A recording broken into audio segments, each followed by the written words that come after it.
にちは、スミソンです。今日は僕の音楽の師匠、アフリカのジンバブエに住んでいるガリカイ・ティリコチから聞いた彼の幼少の頃の話をしたいと思います。ガリカイ・ティリコチは現在50代後半ぐらいだと思いますので、およそ50年ほど昔の話になると思います。彼は子供の頃、ジンバブエの村に住んでいました。僕ももちろん昔ではなく最近になるんですが、ジンバブエの村に行くことはよくあります。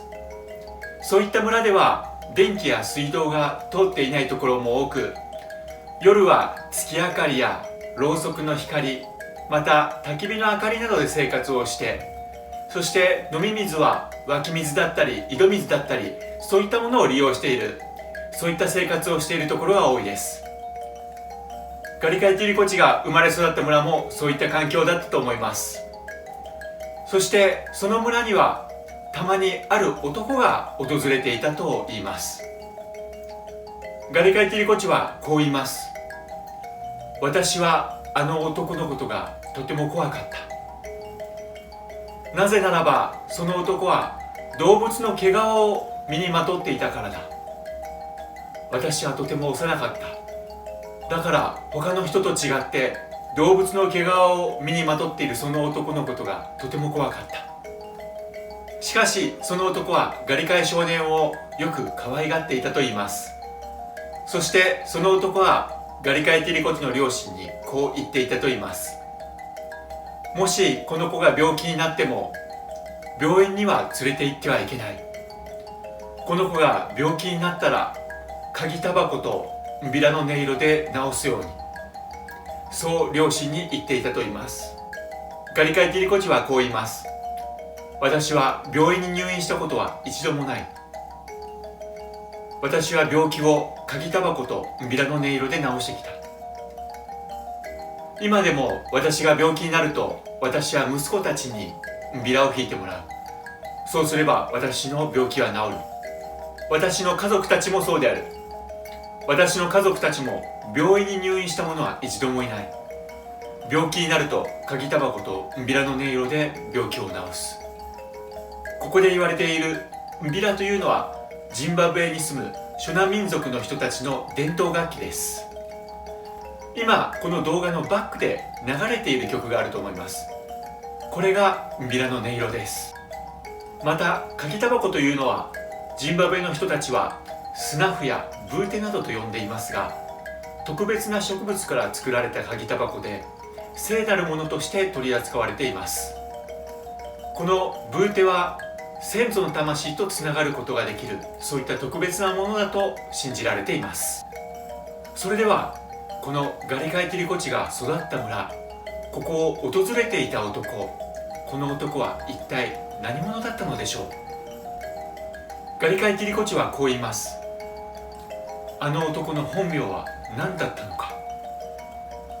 しかし私はあの男の名前を知っている。あの男の名前はセクル・ゴレン。人々は彼のことをそのように呼んでいた。なぜならば彼にはとても大きな精霊が宿っていたからだ。私たちは先祖の魂のことを精霊と呼ぶ。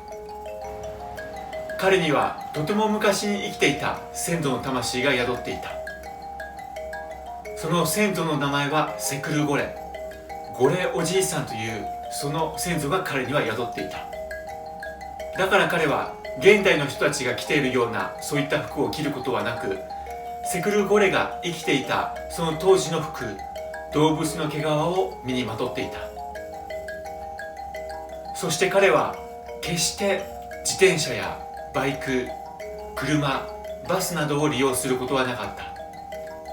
必ず移動するときは徒歩であった。たとえ行き先が 100km ほど離れた遠い村であったとしても、彼は徒歩で歩いていった。そして彼の後ろには必ずムビラ奏者たちがついていき、ビラを奏でていた。しかしビラ奏者たちにも生活がある。村での生活があるから戻らなければならない。そういった時にはセクル・ゴレはビラ奏者たちにこう告げた。あなたたちはそろそろ村に戻りなさい。もうそろそろまた別の村からビラ奏者たちが現れるでしょう。そしてセクルゴレについて行っていたビラ奏者たちは自分たちの村へと帰っていった。すると間もなくしてどこからともなく別の村からビラ奏者たちが現れ、セクルゴレの後ろに続き、そしてビラを奏でてセクルゴレについていった。セクルゴレとはそういった男であった。ガリカイティリゴチはそう話してくれました。ジンバブエに行くと年長の人たち、長老、族長、そういった人たちからいろいろな話を聞くことがあります。またそういった話をしていこうと思います。最後まで見ていただきありがとうございます。チャンネル登録お願いします。Facebook、Instagram もフォローお願いします。ちちゃおなな。